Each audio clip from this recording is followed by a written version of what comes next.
pessoal, aqui de volta, aguardando pela entrada da Monja Cohen, que hoje é a nossa queridíssima convidada para esse nosso encontro, que encerra essa nossa temporada, essa primeira temporada do Flipostos 15 anos perto de você, um projeto virtual que resolvemos a fazer para que as pessoas se aproximassem do nosso festival e estivessem perto do nosso festival, mesmo que de forma virtual. E eu estou aguardando a entrada da Monja, espero que ela não demore tanto. Enquanto isso, vou dando um beijo, olha, para o Saulo. Saulo, querido, um coraçãozinho para você. Meu professor de Instagram. Obrigado pela oportunidade daquela vez a gente ter feito o nosso teste. Né? A equipe da GSC, as meninas estão começando a entrar, outras pessoas aí falando com a gente, Flávia Oleone, Cultura Alma, Historiando, Juliana Domingos, o Flávio Leone, Notícias Online Sul de Minas. Lu, um beijo, Lu, obrigada. Obrigada pela audiência. Vamos aguardar a nossa monja, né? Vamos ver lá. Se ela já está vindo, se ela já está entrando, como é que tá? Vamos procurar por ela aqui. Hoje a gente fazer as coisas ao vivo é assim mesmo, né? A gente às vezes dá umas pinadas, né? Vamos ver se a monja vai entrar, pessoal.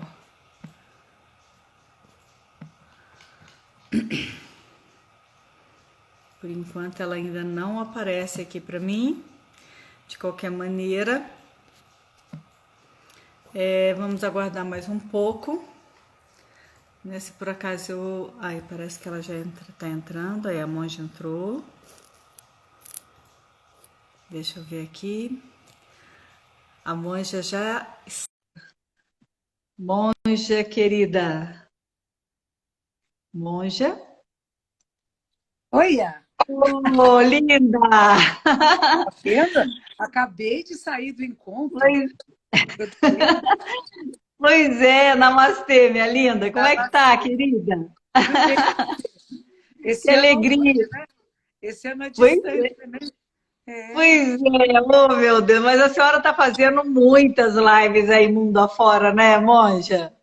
O que aconteceu agora, está tendo um encontro interreligioso com Dom Odilo, que é o arcebispo de São Paulo, o Rabino, Sim, foi organizado pelo Conselho Israelita Brasileiro.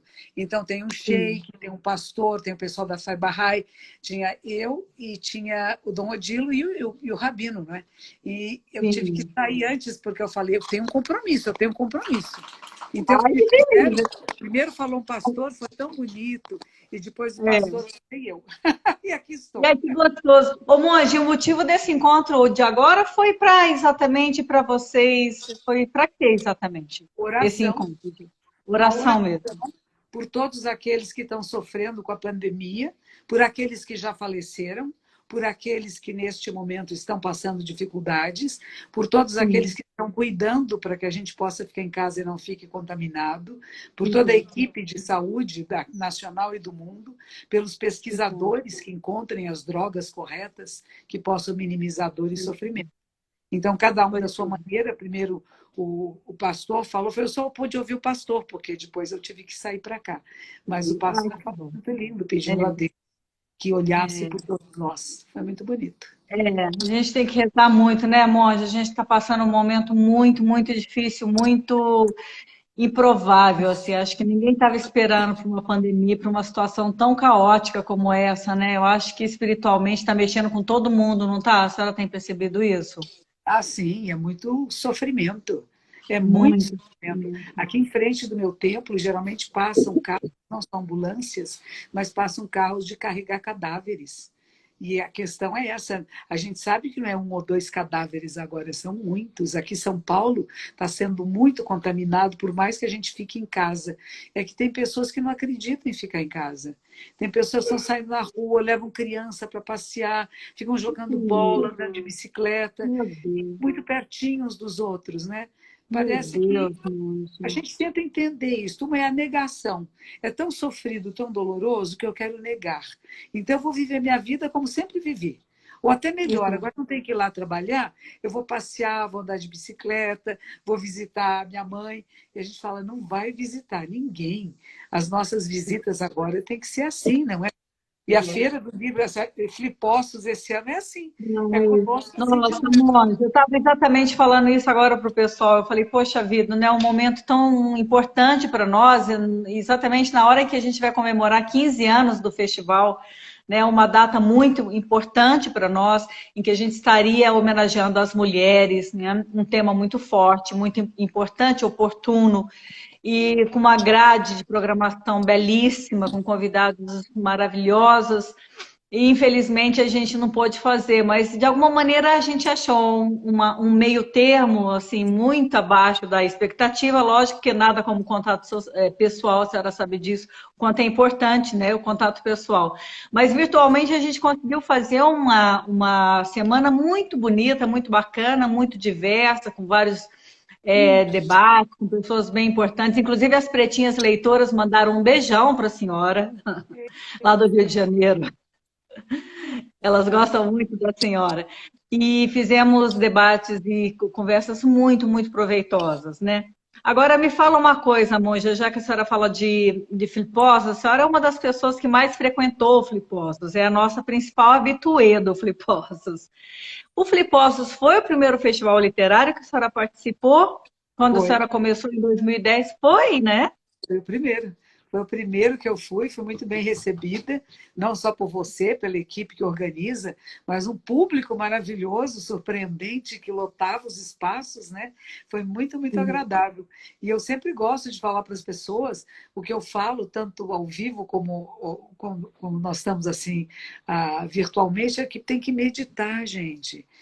Toda essa Sim, emoção que a gente está vivendo são emoções muito difíceis, porque estamos vivendo com muita dor. A dor que está no ar. Não é que está em mim exatamente, não está acontecendo comigo, com a minha família, talvez não esteja nenhum membro muito próximo de nós que esteja contaminado, ou que tenha morrido, ou que esteja na fronte, no front. Eu tenho alunos meus que são médicos e estão trabalhando nos hospitais, e amigas uhum, muito queridas, mas eu não tenho nenhuma pessoa pessoal, de contato pessoal meu, que tenha sido contaminado neste momento. Tive duas médicas que foram contaminadas e se curaram. Então, mas a gente sabe que existe uma dor aqui no ar, e é uma dor internacional, não é uma dor brasileira. E o que está acontecendo conosco tem acontecido em todos os países. Então, não é uma uhum. coisa específica para nós. E se a gente cancela, por exemplo, esses eventos, como que você ia fazer tão bonito, é porque nós queremos bem a população, porque nos Exato, gostamos uns dos outros e queremos exato, que estejam todos bem. Então, é difícil, exato. muitas vezes, a gente tem que renunciar a alguma coisa, né, pela saúde, pelo bem de todos. Sim. Tem uma senhora que frequenta aqui, ela disse assim, Monja, tem uma loja, está fechada. Eu falei, venda virtual, minha filha, vai mudar tudo. Esse período aqui está Vai, mudando tudo. Eu estou vai. aprendendo com essa tecnologia, nunca soube usar todos esses canais. Exato, Você sabia que exato. eu nunca tinha entrado assim em Instagram desse jeito? Primeira pessoa que me chamou, uma moça estava de Portugal, que você me levou para lá 2 anos atrás, né? Uma Foi senhora ótimo, de né? Portugal pediu para eu falar com ela no Instagram. Foi uma loucura que caía a linha. Entrava gente para falar comigo. Nossa, Pois quase não é. conseguimos falar. Mas eu estou aprendendo a usar os canais virtuais, porque Pois a é. tecnologia veio para ficar. Essa história de home office é mais difícil. Eu achei que ia ter Sim. tanto tempo. Eu tenho 5 livros encomendados, 3 contratos assinados e 2 conversados para este ano. Eu falei, ai, que bom, Hum. eu vou ficar em casa, eu vou escrever. Quem disse? Quem disse? Tem que fazer almoço, tem que lavar a cozinha, tem que limpar o chão, tem que lavar a roupa, pendurar a roupa em varal, como é difícil. Tanto tempo que eu não fazia isso. Eu Além de muitas lives que a senhora tem que participar. Eu tenho acompanhado aí uma maratona de participações que a senhora tem feito aí com vários canais, né? Com a CBL fez semana passada, né? Com a Câmara Brasileira do Livro, fez com o Patrício Pacífico, né? Não, Pedro fiz. Pacífico, lá o Bookfair, eu vi antes de ontem, acho que ontem ou antes de ontem, não Que sei. nome Foi bonito, né? ontem que ela fez. Foi ontem. Foi ontem. Depois falei com a Então, Galileu, não é Galileu, como ela chama? Eu esqueço. Eu falo com muita gente. Adriane A Galisteu. primeira que me chamou foi a Globo, para aquele jornal de manhã cedo que tem aqui de São Paulo, SP. Foi a Ah, primeira. sim. Nossa, depois CNN. É uma coisa atrás CNN. da outra. É uma coisa atrás da outra. E eu fico assim E a pensando. senhora falou também com o Patrick Santos, meu grande amigo lá da Rádio Jovem Pan, né? Isso Do mesmo. podcast da Jovem Pan. O É, Patrick é muito meu amigo, ele fez parte dessa semana aqui com a gente também. Ô, 45 Mônica, minutos do mas... segundo tempo, né? O livro Exatamente. tem 45 minutos do segundo tempo. Ele é uma Não, é gente beleza. linda. Eu estou muito É, contente. Mas com isso, o tempo de escrever o livro que eu gosto de fazer, não tem data. E a editora que está lá coisa. esperando, mas vai dar certo. Ah, vai sim. O Monge, por falar em livro, esse livro aqui, olha, foi o que a senhora veio a primeira vez aqui em 2010, Oito Aspectos do Budismo. Eu É um tenho ele com o maior carinho do mundo, porque foi a primeira vez que a senhora veio aqui em Poços, no nosso festival, e foi o primeiro livro. Depois de lá, a senhora lançou vários, né? Teve esse aqui, o Zazen, isso, teve esse também, 108 né? contos, é. Depois a senhora escreveu também com aquele rapaz ilustrador, que foi um livro meio de literatura meio juvenil, não O foi? Monge e o Touro, é. O Monge e o Touro. Isso, Mônica, esse livro, inclusive, eu até dei para minha filha. Depois a senhora veio escrevendo com os grandes filósofos também, Karnal, Cortella, Clóvis de Barros. Como é que foi essa experiência? Como é que foi a junção de vocês? Quem encontrou quem nesse primeiro momento aí para vocês se escreverem juntos? Não, a editora Papiros me chamou e perguntou, deve Sim. ter falado com eles também. Primeiro foi o Karnal. E ela perguntou se eu gostaria de conversar com o professor Karnal. Eu falei, muito, que alegria, que honra. E eu fui até o escritório dele. É um escritório muito bonito, todo de janelas abertas, muito claro, muito agradável. E é muito Uhum. interessante conversar com o professor Karnal. Ele tem uma postura perfeita, né? As costas sempre retinhas, ele deixa os dois pés paralelos no chão. E quando você está falando, ele não olhava para mim, pelo menos era assim. Ele não Uhum. olhava, o que me deu muita liberdade. Porque às vezes o Uhum. nosso olhar concorda, discorda, não é? Ele mantinha-se neutro, com os olhos pousados à frente. Então ele me deu muita liberdade para ser quem sou e falar o que eu quisesse falar, sem interferência do olhar dele, que isso me surpreendeu muito. E no Que final bacana. eu perguntei para ele, escute, por que, que o senhor anda com as costas tão retinhas assim? Eu até achei uma vez que ele talvez tivesse um colete, alguma coisa, né? E ele disse assim, piano. Desde os 6 anos de idade eu toco piano. Eu não sou pianista, eu gosto, eu toco, mas aí ficou com a postura desde pequenininho, né? E essa postura é importante na nossa vida, né? Não Sim, só a sim. postura dele de dar essa abertura com quem ele está conversando, que se expresse da sua maneira, não vou interferir com o meu olhar de crítica ou de aprovação, seja você. E outro, uma Uhum. postura erecta, muito digna de um ser humano, que é como a gente devia sentar sempre. Às vezes eu tenho que me lembrar dele para endireitar as costas, endireitar a cabeça, monja, porque é melhor, é mais saudável. Aí me mandaram, Sim. foi gravada a nossa conversa, foi transcrita e nós dois corrigimos.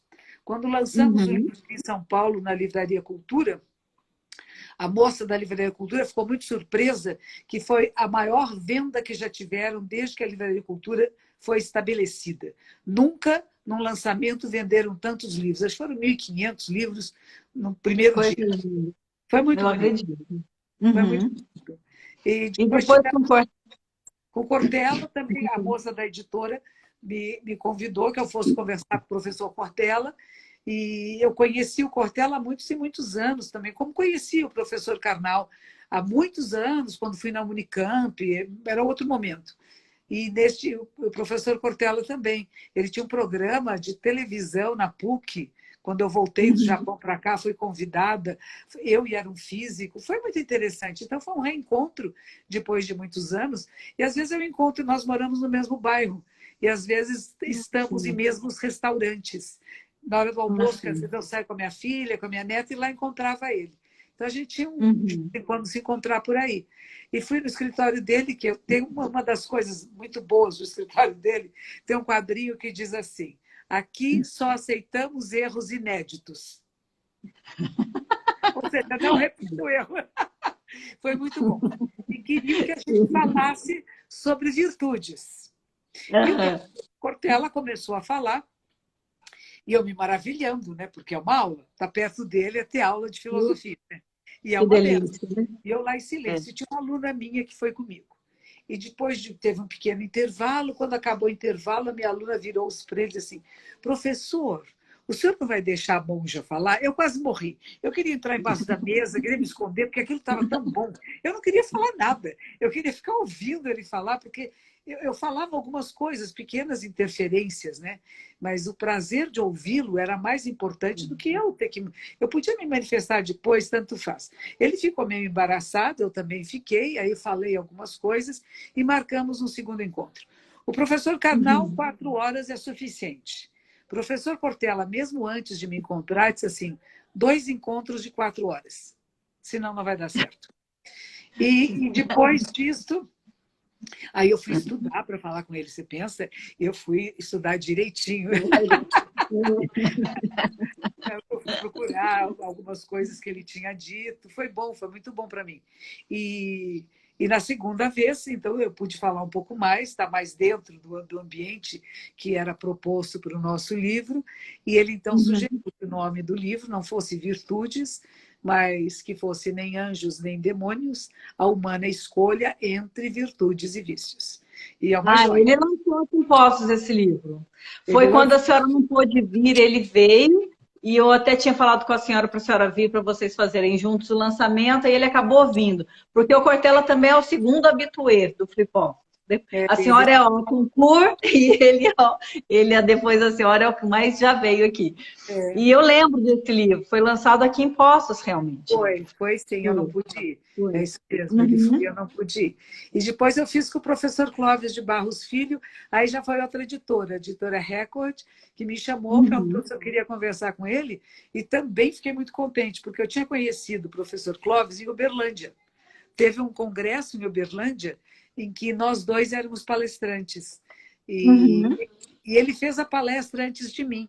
Eu não o conhecia, quer dizer, tinha visto em alguns programas na internet, mas nunca tinha estado pessoalmente com ele. E, de repente, primeiro, ele é um homem muito alto, eu não sabia, eu não tinha ideia do tamanho dele, né? E ele era um homem muito grande, muito alto. Eu encontrei no corredor, antes dele entrar, e me puseram na primeira fila, em frente de uma caixa de som. Eu fiquei toda feliz, vou ouvi-lo bem. E ele tinha um púlpito ali onde ele começou a falar. E ele começou a falar, e ele foi num crescendo, e a voz dele foi ficando mais alta. Ele é de uma energia, de uma coisa tão bonita. Ele é incrível, Ele vai se entusiasmando, né? E vai falando da excelência, como nós temos que ter excelência. Eu falei, nossa, que maravilha! E ele teve que ir embora correndo, ele não me assistiu. E aí eu era logo depois dele, eu falei, o que eu vou falar depois disso? O que eu vou falar para meditar depois? Estava todo mundo cheio de energia, assim. Falei, bom, não tem jeito, vou pôr o povo para meditar. E aí fomos lá e fizemos uma meditação. E aí, quando ela me convidou para falar com ele, tinha um aluno meu que me disse assim, o professor Clóvis fala muito palavrão. Eu não falo palavrão. É uma proposta que eu fiz para mim de não falar palavrão e pedir para as pessoas à minha volta que não falem. Então, ele disse assim, a senhora se prepare, porque ele fala muito palavrão e não sei o que e tal. Eu assisti umas aulas dele antes de ter o encontro para o livro, e realmente, algumas dele, ele fala coisas que eu entendi como meios hábeis de um professor chamar a atenção de uma juventude. Mas fui lá preparada, bom, vai soltar palavrões aqui, vou prontinho. Nunca encontrei um homem mais bem educado na minha vida. Ele é mesmo. Muito, não muito, falou muito. Um palavrão. Não teve uma grosseria, pelo contrário, me recebeu, e a equipe da editora que estava junto, né, o que gravava, fotografava, e a própria menina, a Raíssa, que nos chamou, sentou num sofá muito bonito, uma casa muito agradável, nos ofereceu café, água, bolo, mas de uma gentileza, de uma fala macia. Eu falei, nossa, conheci um ser do bem, né? Então, eu fiquei muito contente. E fizemos o livro que vai se chamar... como é que chama o livro mesmo? É a Ética, né? É sobre ética e valores. Ética e valores. Chama A Monja e o Professor.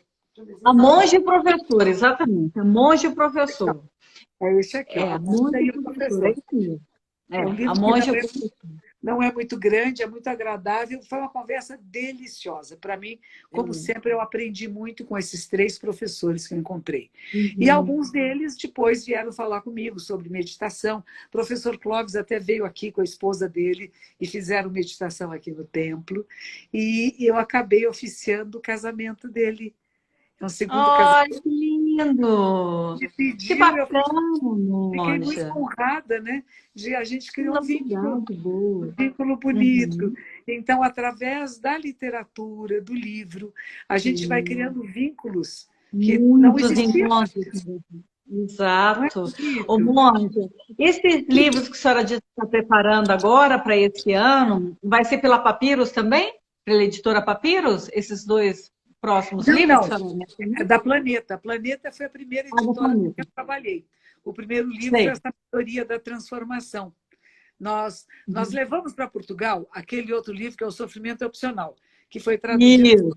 Foi O ano ótimo, é. passado, o ano passado a Planeta lançou essa edição portuguesa. Ó. Ah, sim, edição portuguesa, a É sabedoria. parecida com a Aham. edição brasileira, só que ele é maior. Os livros aqui, olha, Uhum. o livro no Brasil, geralmente esse tamanho aqui, o do Só professor, é o que menores. tem. Em Portugal é É, menor. são grandes. É mesmo, é mesmo. Então, E esse traduzisse daí lá. a senhora lançou em Portugal já. Esse, a sabedoria. A senhora Tá já foi lá. lançado em Portugal. Você Uhum. foi, né?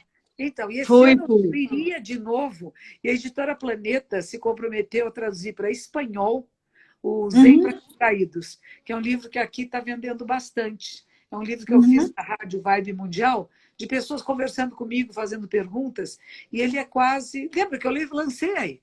Eu lancei com Sim, você, com lembro, lembro. o meu Sim, sim, cunhado, lembro. o genro. Uhum. Esse livro E está sendo esses um dois, sucesso. Ah, esses 2 novos que a senhora fala, como eles se chamam, esses 2 que serão lançados? Já tem nome? tem, mas a gente às vezes muda o nome, sabe, no processo. Sim. Um deles É. chama Ponto da Virada. Aham, excelente esse nome. É, Excelente. Tudo esse a eu ver com o momento, inclusive, hein, Monte? Tudo a estou ver. trabalhando nisso agora. E é muito difícil não escrever sobre o que está acontecendo. Então, o livro Sim. acaba limitando-se ou incluindo no livro tudo que nós estamos vivendo agora, né? Essa pandemia, Uhum. ah, esse sofrimento e, ao mesmo tempo, essa esperança que a gente vai vendo Uhum. quando, por exemplo, fechou um hospital. Não sei se foi na Madrid, eu não sei aonde, agora hoje fecharam um hospital. E todo mundo aplaudindo, médicos, enfermeiros, todo mundo na felicidade, fechou um. Quer dizer, esses hospitais de campanha, que é no momento aqui Sim. no Brasil, a gente vê que está só aumentando, mas que daqui a pouco vai diminuir e vai passar. É. E como é difícil ficar em casa, né? Mesmo para mim, que estou acostumada, que medito, que vivi no Exato. mosteiro. O mosteiro era assim, a gente não podia sair, só podia sair, por exemplo, para o médico, para o dentista, tinha que pedir autorização para todo mundo, tinha horinha certa para sair, para voltar, não tem passeio, não tinha nada disso. E a gente acostuma no mosteiro. Mas quando você está vivendo num templo, que é uma casa, é templo, você está acostumado a sair para fazer outras coisas, fazer palestras, muitos Uhum. aviões, muitas viagens, muitos carros, um público muito grande.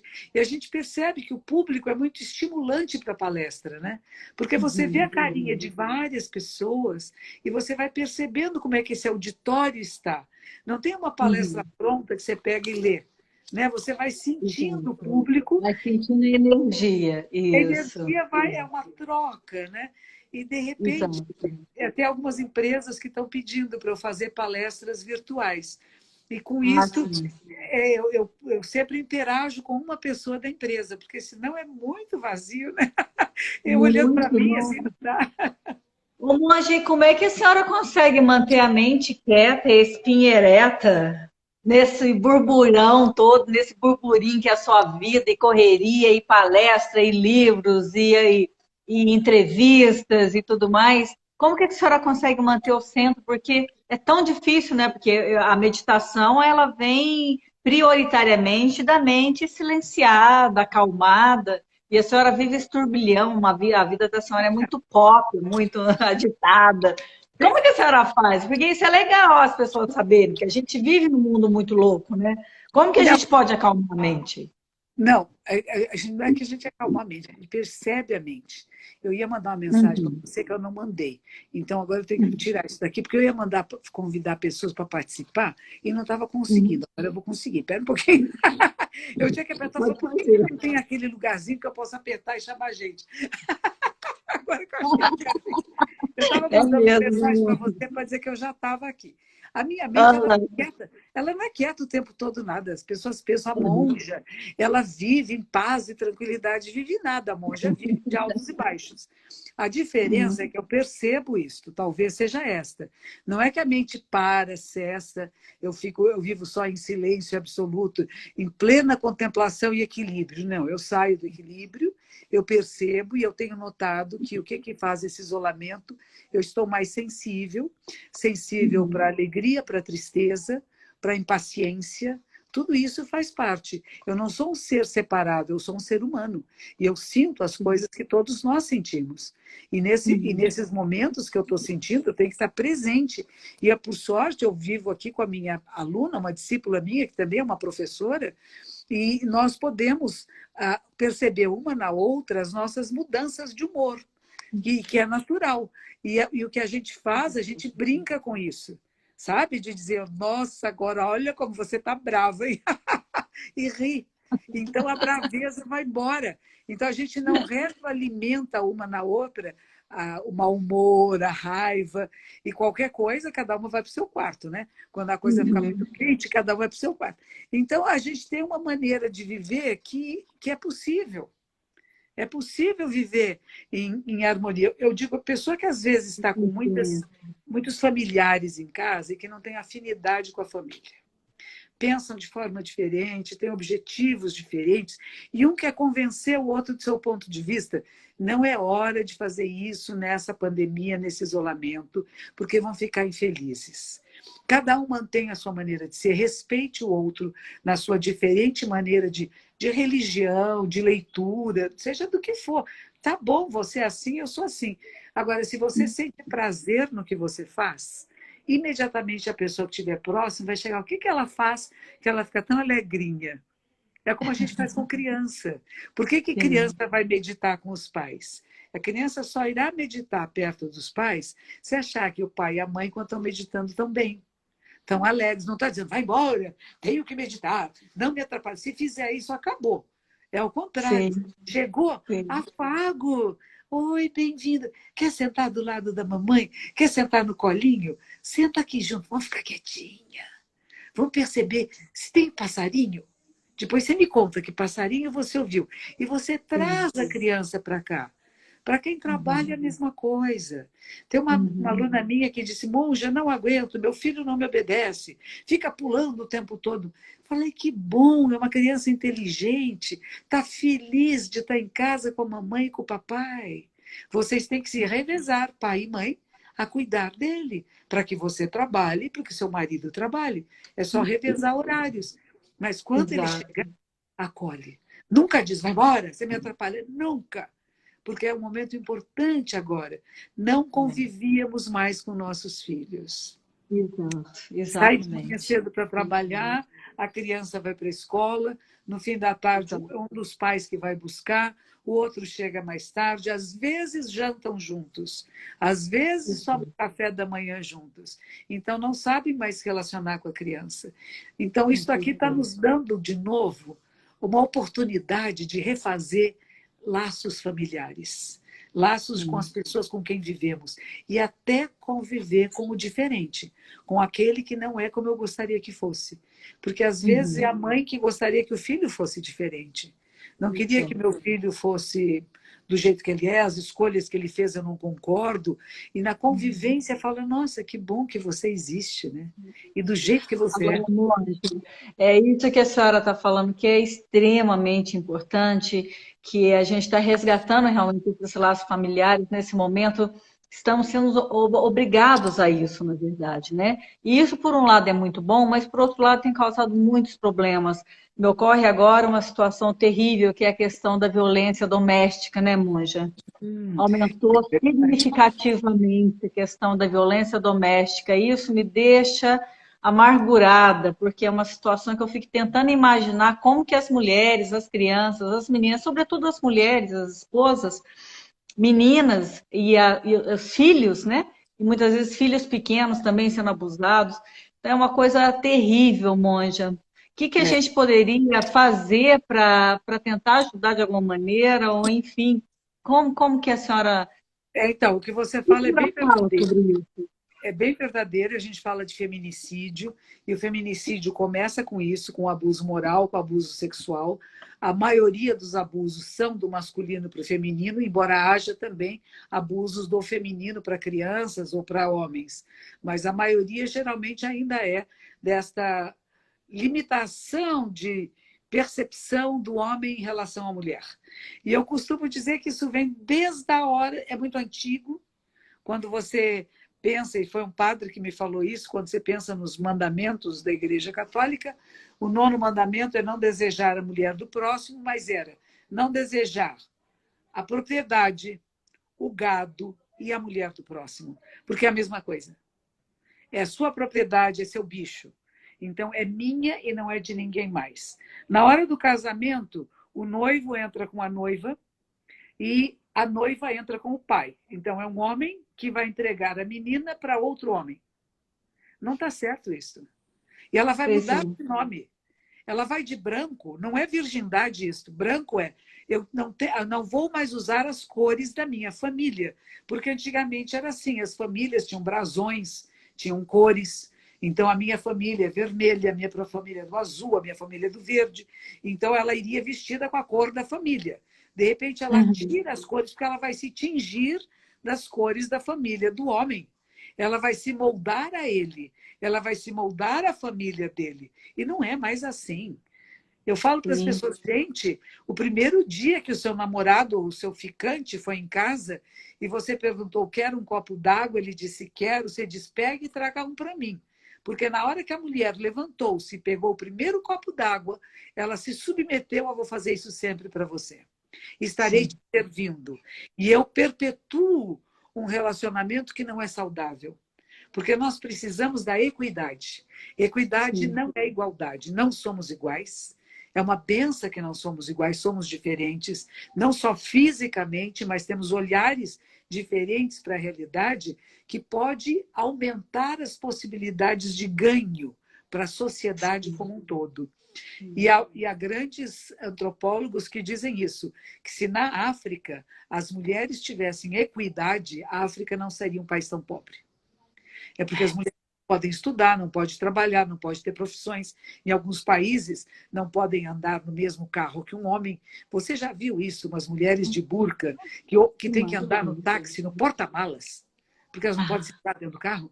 Então, tem coisas tão absurdas no mundo. Isso a gente está falando achando que é longe, mas nós temos situações aqui no Brasil e não é da classe mais pobre, porque gostam de dizer isso. Acontece uma coisa, quem telefona para a polícia são as pessoas que moram nas comunidades mais carentes, porque a senhora Granfininha, ela não chama o 180 porque seu marido está abusando.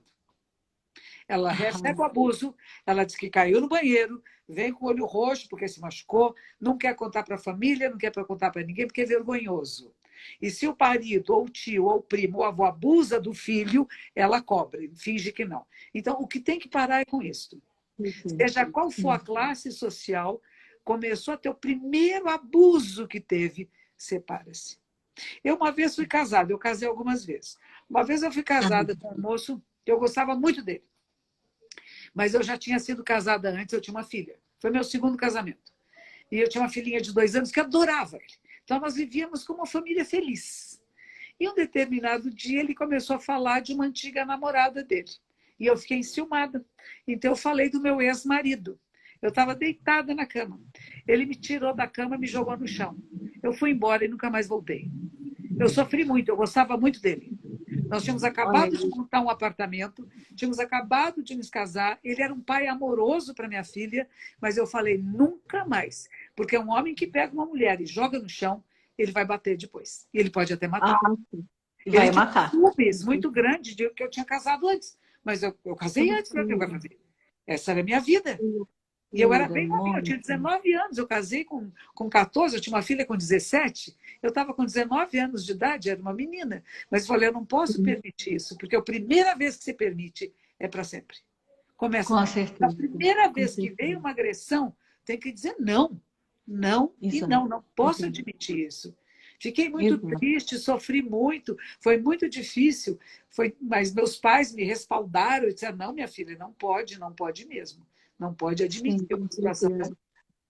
Ô, Monja, e depois disso tudo que você passou, o casamento, os filhos, que momento que deu essa luz, assim, falar, não, eu vou jogar tudo pro ar, eu vou mudar radicalmente a minha vida e vou ser monja? Quando que foi isso? Quando que deu esse É que, estalo? é que não é bem assim. A nossa vida é como se fosse a passo, é uma caminhada, é uma jornada. Não tem, de repente, um dia, Uhum. agora vou. Não, não é bem assim. Eu nem sabia o que Ah, era sim, claro. budismo. Então, foram várias coisas que foram me influenciando. Eu fui jornalista. Se eu escrevo hoje, é porque eu aprendi isso no Jornal da Tarde com grandes jornalistas. O nosso Nirlando Beirão, que acabou de morrer agora, Pois morreu é, no nossa, eu VHS. fiquei tão sentida. Ai, fiquei tão sentida, eu gostava tanto dele. Maravilhoso, um Nossa, Ford, né, que a é, pessoa amava. é, Maravilhoso. sim. Eu conheci ele quando ele tinha 19 anos, depois eu nunca mais vi. Agora, quando eu vi na fotografia, nossa, virou um homem, virou um velhinho, até o senhor. A gente tem uma memória, minha memória é daquele menino de 18 anos. Ele Sim, tinha 18 e eu tinha 19. A gente trabalhava junto no Jornal da Tarde. Mas não tive sim. muita intimidade com ele. Era um colega de redação, às vezes a gente saía junto com grupos de pessoas. Nunca foi meu Uhum. namorado, nada disso. Mas muito, fiquei triste também, uma pessoa do Eu bem. também. Então, Sim. mas né, na época que eu estou no jornal, é que começa a ter uma expansão de consciência, porque eu era repórter da Geral. Então, você imagine, tem 19 anos de idade, nós acabamos tendo aqui no Brasil um sistema militar, um governo militar, então havia muitas Uhum. pessoas sendo presas, havia gente que desaparecia, havia passeatas nas ruas, havia colegas de redação entrando para a clandestinidade, havia um censor que vinha, uma pessoa fazer a censura no jornal, então era um tempo muito difícil. E eu era repórter Uhum. de tudo. Então, um dia que as pessoas que estavam lutando por uma libertação, chamados de terroristas na época, entraram para assaltar um banco e mataram o segurança do banco, coube a mim telefonar para a esposa deste homem e dizer: escute, você é fulana de tal, esposa de Cicero? Sou. Pois é, ele acabou de morrer. Me diga uma coisa, como é que ele era? A mulher, como? Eu falei, não, como é que seu marido era, o que, que ele fazia, o que ele gostava. Você tinha que entrevistar rápido, antes que ela soubesse, caísse a ficha e começasse a chorar e parar de falar. Então, mas isso é doloroso, porque somos Sim. humanas e nós nos identificamos com os outros. Então, era Sim. muito doloroso. E, ao mesmo tempo, eu entrevistava desde a senhorinha mais pobrezinha. Eu lembro uma vez, eu fui era uma favela naquela época mesmo, as casas eram feitas quase que de papelão e de caixão, de tábuas muito finas. Não era como agora, que são de tijolos, né? Nem esses tijolos existiam. E essa senhora Uhum. tinha um fogareiro no meio de uma salinha, lá que era sala, o quarto, que era tudo, nem cozinha tinha. E lá ela tinha, nesse fogareiro, uma lata de leite em pó onde ela estava cozinhando feijão. Ela nem sabia que eu ia lá. Eu entrei na favela, resolvi entrar na casa dela, e quando eu vi aquilo, eu falei, nossa, no dia anterior eu estava em Brasília entrevistando a Rainha Elizabeth, no Hotel Nacional, um hotel gigantesco. Eu falei, por que, que há tantas diferenças no mundo? E o que, que nós podemos fazer para que seja ou de outra forma? Uhum. E foi interessante porque a Rainha Elizabeth e o príncipe Philip era paquerador, sabe? Ele via uma moça, ele empinava o peito assim. Aí ela vinha correndo e ficava do lado. Então você vê que é tudo ser humano, desde o mais rico, o mais Sim. poderoso, a mais Uhum. pobrezinha. Somos todas humanas e nos Uhum. reconhecemos, sabemos dos nossos sentimentos que são semelhantes. E aí começa a Sim. minha procura. Existe alguma alternativa? Que não fosse ir para a clandestinidade, que não fosse pegar em armas, porque nada disso eu nunca acreditei nisso. Mas existe uma possibilidade de um outro tipo de sociedade? E o jornal, por coincidência, me pediu para fazer uma matéria sobre sociedades alternativas. E eu fui no arquivo do Uhum. Estadão, né? O arquivo do Estadão é imenso. Comecei a Uhum. pesquisar e haviam sociedades alternativas na Califórnia. que trabalhavam, já tinham agricultura sem agrotóxicos, praticavam meditação, tinham trocas bem interessantes, sem procura de lucro. Eu falei, nossa, tem um povo interessante aí. E um pouco antes tinha acontecido a Guerra do Vietnã. E era a capa das revistas da época, o monge que punha fogo em si mesmo em praça pública. E eu falei, que capacidade de controle é este? Uma pessoa sentar em meditação, joga gasolina no corpo, chama a imprensa primeiro, né? Joga gasolina no corpo, acende um fósforo e fica sentado. Falei, que controle é este? E eu juntei as duas coisas e falei, puxa, eu gostaria de uma sociedade alternativa onde as pessoas tivessem mais controle emocional, que a mim mesmo faltava. E aí eu fui procurar pelo Zen. Acabei indo viajar para a Europa. Eu pedi para o jornal para ter uma licença para aprender inglês, porque eu entrevistava um povo que eu não entendia direito o que falavam. Então, eu fui fazer um curso mais profundo de inglês. Acabei ficando mais tempo lá. Voltei para o Brasil, dei umas aulas de inglês. Fui morar nos Estados Unidos. Me casei com um norte-americano, mas nessa hora eu já estou o quê? Meditando. O que me interessa nesse momento da vida? A meditação. Como é que eu vou encontrar esse estado de equilíbrio e de controle e com isso, a criação de uma outra forma de viver? Acabei encontrando o Zen Center de Los Angeles, morei na Flórida, depois morar na Califórnia. Quando encontrei o Zen Center de Los Angeles, falei, é isso aqui. É aqui que eu fico. Fiquei, depois de algum tempo me separei desse meu último marido, não, meu penúltimo marido, me separei dele e fiquei morando na comunidade. Pedi para ser monge e o nosso professor, um monge japonês, disse, mas você veio de uma família católica. Como que você vai ser monge? Eu falei, eu aprendo. Você não sabe o que é budismo? Eu falei, eu aprendo. É aqui que eu quero. Eu encontrei aqui alguma coisa que responde às minhas necessidades. Porque eu me questionava muito sobre Deus. Minha mãe era uma pedagoga, uma mulher muito inteligente, uma poetisa, dava aulas de declamação, e ela acreditava em Deus. E eu falava, que Deus é esse que minha mãe acredita, porque eu não entendo isso. Quando eu quis me casar, ela me levou para a Europa para ver se eu desistia. E lá na Capela Sistina tinha Deus, dando com o dedinho, assim, com Adão, né? Deus era um senhor idoso bombado, né? Musculoso, forte. Adão era outro, de tanquinho. Eu falei, não é possível, isso para mim não bate, isso não é Deus. É um velho portão, né? A imagem, a iconografia que fizeram, eu falei, não, não dá. E eu comecei a dizer que eu era ateia, que eu não acredito em Deus, e essa imagem de Deus que nos dão na infância, né? Eu estou com 13 anos de idade, isso não cabia mais para mim, não dava. Eu fiquei maior que o berço, né? E é isso que eu senti, que naquela época eu estudava em colégio de freira, inclusive, mas eu achei que não tinha um acompanhamento da pré-adolescência, da adolescência, na maneira de ensinar o cristianismo. Isso acabou me afastando, porque aquilo não fazia sentido, né? Não tinha cabimento. E aí, mas a pergunta continuava, o que é Deus? Minha mãe acredita nisso, minha mãe é uma mulher legal, inteligente, o que é isso? E essa pergunta vai me atormentando muito, até que eu encontro esse grupo Zen Center de Los Angeles, e de repente não tem mais a palavra Deus, mas existe a palavra de natureza Buda. E só essa mudança de terminologia me torna, e a prática da meditação, que é uma experiência e não um conceito, me fez a grande virada. Então, foi a virada através da prática de zazen, de meditação. E aí eu pedi... E quantos anos você tinha nessa época? Nessa época, eu me tornei monja com 36 anos, eu devia ter 30 e pouco, 33, 32, 33. Tá, era bem jovem ainda. Com 28 anos, eu comecei uma jornada realmente muito séria, a partir de práticas meditativas, com outros grupos, o Self-Realization Fellowship, que é do Paramahansa, que escreveu a autobiografia do Yogi. Paramahansa Yogananda. Estudei com eles um tempo, foi muito bom. Comecei a fazer práticas em casa, sozinha, através de livros. A leitura. Ai, que bacana. Comecei a ler Nietzsche, comecei a ler o Bhagavad Gita. Eu fui atrás. E a gente vai atrás. A leitura nos abre portais, né? É muito. Com certeza, muito, muito, muito, muito. E a senhora teve alguma relação também com a parte do budismo?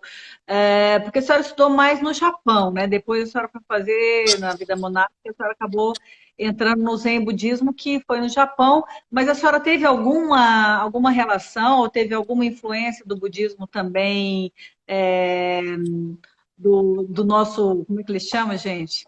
Lama Ai, Chel, esqueci o nome. tibetano. Do Siddhartha Godama, isso? Do Lama De Santen. Godama.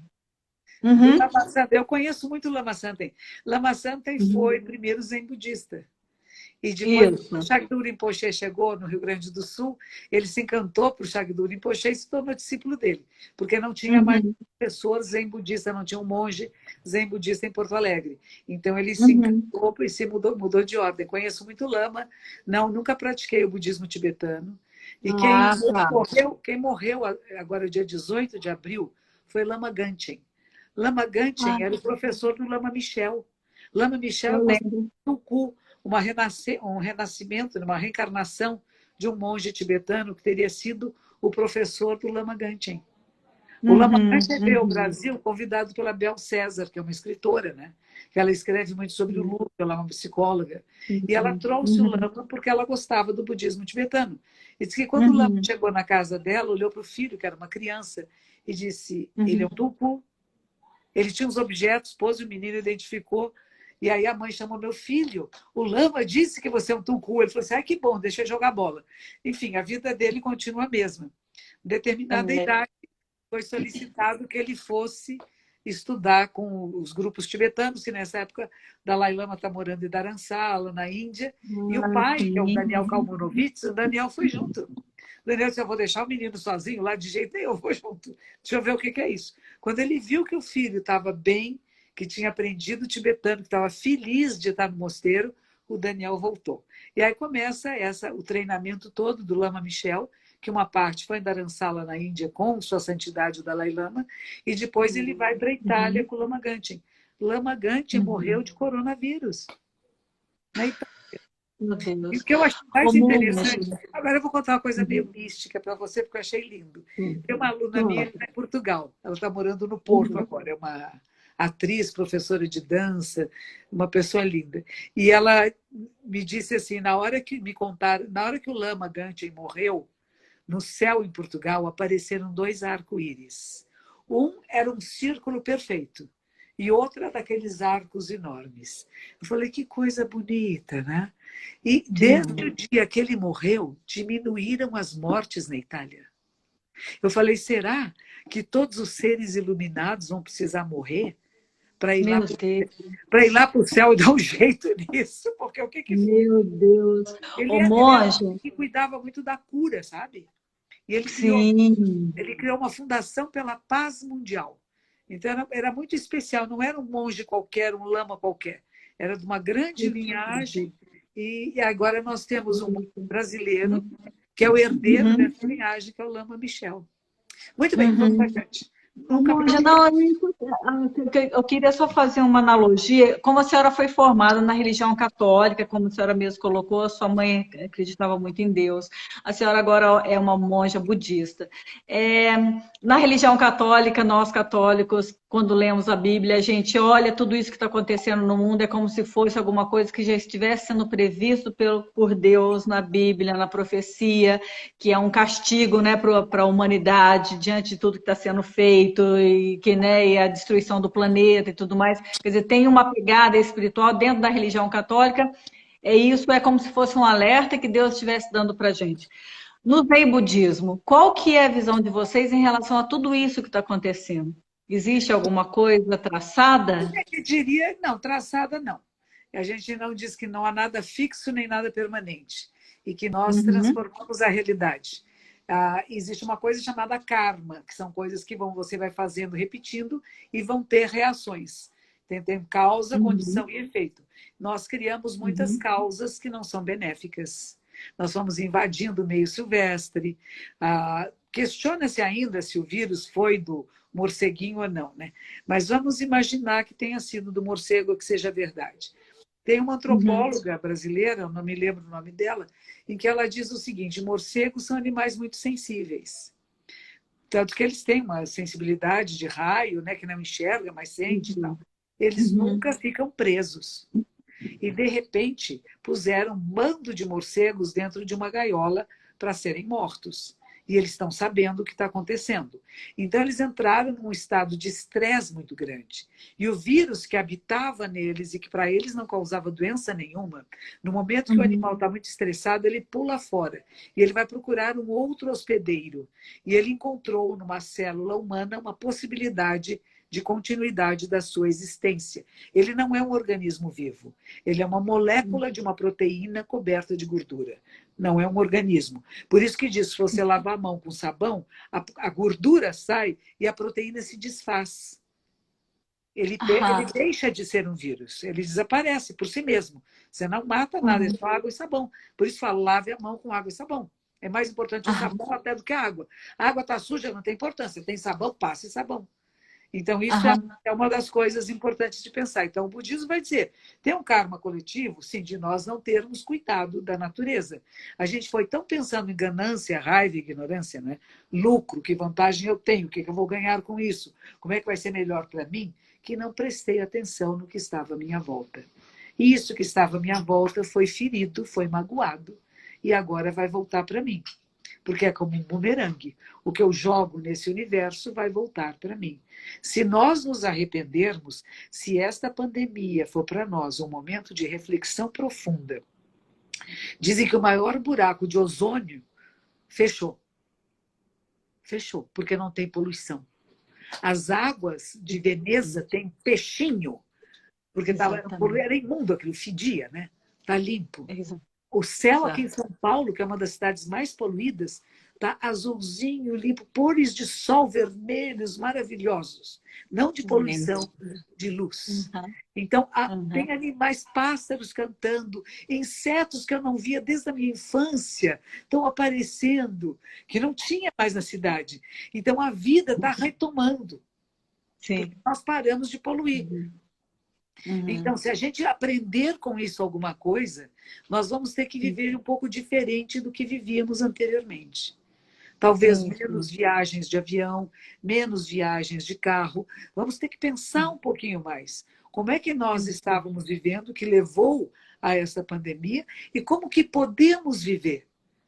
Com menos poluição, carros elétricos, a gente pode ter aquecimento solar. Então, está na hora, e eu acho que isso é um momento importante dessas mudanças. Como é da tecnologia, que ela chegou para ficar, a inteligência artificial pode ser usada para o nosso bem, a nosso favor. Não que eu fique viciado, não é isto, mas a gente pode aprender a usar para o bem da humanidade. Fazer jogos, por exemplo, imagina os cientistas todos em rede, compartilhando suas experiências dos remédios que possam curar a Covid-19. Exato. Coisa mais linda. Isso é lindo. Maravilhoso. Todo mundo trabalhar junto pelo bem comum. Não precisa ganhar medalha, não precisa ganhar prêmio. Prêmio Nobel não tem importância. Você vai trabalhar pelo prazer de servir. E isso é a proposta do Zen. E isso é a proposta do budismo, que quando eu encontrei, falei, isso faz sentido na minha vida. Isso é mudança física, mental, política, econômica, social. E eu acho que fica muito uma lição para todos nós também, que é possível a gente viver feliz com menos também, né? Isso. É muito provável, é muito possível que a gente viva bem também com menos, com uma vida mais modesta, com uma condição mais modesta, com menos esbanjação, com menos comilança, com menos tudo, não é, Monja? Eu acho que essa, para mim, pelo menos eu tenho observado, que é uma lição muito bacana que eu acho que a humanidade pode tirar disso. Viver com mais simplicidade. Isso mesmo, e procurar o que é essencial, né? O que é essencial para a vida. Né? Que a gente está tudo superficial, né? No extra. Sim. E a gente falou Monja, meu amor. Está na hora, né? Vou falar uma coisa para a senhora, a gente tem um tempo, né? Terrível, porque o Instagram corta a gente. E o papo está muito, muito gostoso e eu pretendo fazer mais dessas conversas, porque daqui para frente tanta coisa vai mudar. O Flipostos passamos para agosto, mas eu acho que não vai dar para a gente fazer em agosto. Não sei se a gente fará esse ano de forma real, eu acho que a gente vai continuar nesse modelo virtual e voltamos com o festival só o ano que vem. Enfim, tem várias coisas acontecendo. Então eu pretendo retomar essa conversa e com a senhora é sempre maravilhoso conversar, né? Eu me sinto muito feliz, muito grata, porque nós temos uma amizade de anos, né? E a senhora me deu a oportunidade de vir ao festival, né, pela primeira vez. E eu acho que foi uma troca muito boa para nós e para a senhora, tanto que depois a senhora ficou super famosa. Eu acho que a gente deu sorte para a senhora e a senhora deu sorte para nós também. Né? Foi uma troca linda. Então eu quero muito continuar com essa nossa conversa e agradecer imensamente pela oportunidade, por você ter aceito falar conosco, falar aqui com o Festival 15 anos perto de você e desejar que tudo de maravilhoso aconteça na sua vida. E quando ficar esses 2 livros prontos, a gente tenta lançar aqui no festival. Se não for esse ano, ano que vem, e vamos ver se nós voltamos para Portugal juntas também ano que vem, hein, Monja? Né? Tem garantido. Agora, eu ia lançar na Espanha, em espanhol, um livro. E eles disseram, o pessoal da Espanha, o monge na Espanha que me convidou, disse que não, só em 2022 na Espanha. Porque eles acham que até o país se reerguer, Portugal não ficou tão danificado, você viu? Mas Espanha, exato. Eles estão vendo lá só em 22. Mas vamos adiante.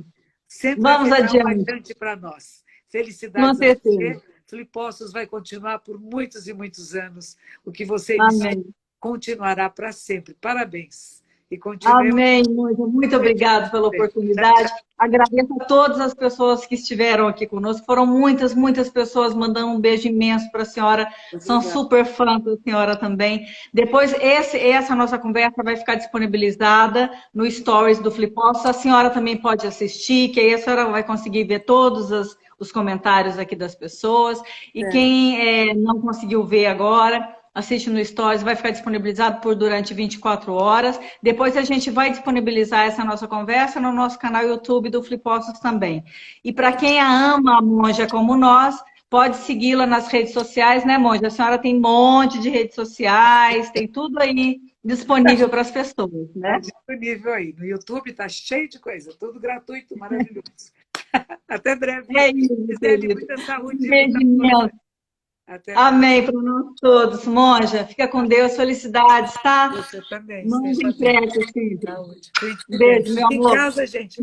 Fica em casa. Tem que falar para o povo, fica em casa, fica em casa. É o único jeito. Tchau, tchau. Monja, faz um coraçãozinho que a minha equipe vai tirar uma foto nossa. Faz um coraçãozinho aí para mim, Monja. Eu vou fazer assim, pronto. Assim. Isso, pronto. Eu faço um coraçãozinho, a senhora faz a prece. Gente, beijimento. Obrigada. Beijo, minha querida. Tchau. Amém. Tchau, tchau. Tchau, querida.